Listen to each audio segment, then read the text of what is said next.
A short little tip video on changing a little fan belt on this New Holland. This is the Workmaster 60, so the 60 horse tractor. Right behind, here's the front end. You're going to raise this hood up, prop it up with something. Then this one, I showed up here and the belt was already off, so you need a new tensioner. There's the new tensioner. It's 2 1/2-inch bolts. Right down there, those are 1/2-inch bolts.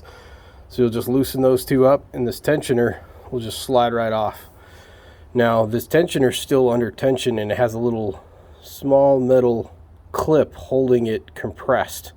Now, if I compress that, once I get that installed, I'm gonna put a pry bar on the other side. When I compress it, that little bar, you can kind of see a little bar right there at the edge of that spring, will pop off. And it's just barely hanging on 2 like tiny nubs. It's just barely hanging on there. We go to the other side. You can see 2 1/2-inch bolts removes that whole shroud. And you can see over here. Now to get the new belt on, the other one I assume they cut it off or it broke.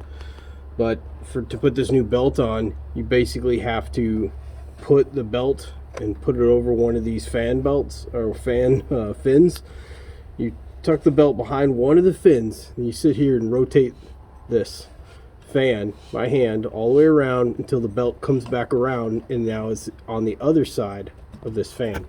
So you don't have to remove the fan to change that belt. So once you got your belt slung back here, then you'll loop it behind. That's probably a water pump. There's your tensioner. Put that on last. Don't even put that on when you run the belt. So you go around your water pump first, and you go down around the crankshaft. Here you've got just a regular roller, tensioner roller here. This doesn't move at all. Like it just bolts straight to this bracket. And you have your alternator.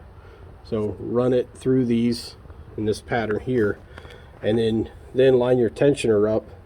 And what I did is I tightened down one of the 2 bolts of the tensioner, just a little more than hand tight, just a light, very light, just a little tension. Then I used a pry bar and pushed it in.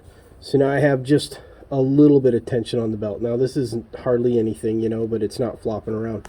Now, when I do compress that tensioner, that little bar right there, as you can see at the tip of my finger, that bar then is gonna just fall off.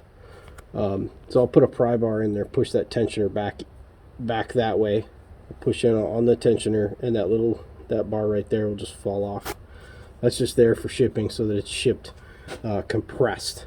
And then once that thing expands, it'll tighten this belt up like a rope. So hopefully that helps some people changing out a belt on your New Holland Workmaster 60.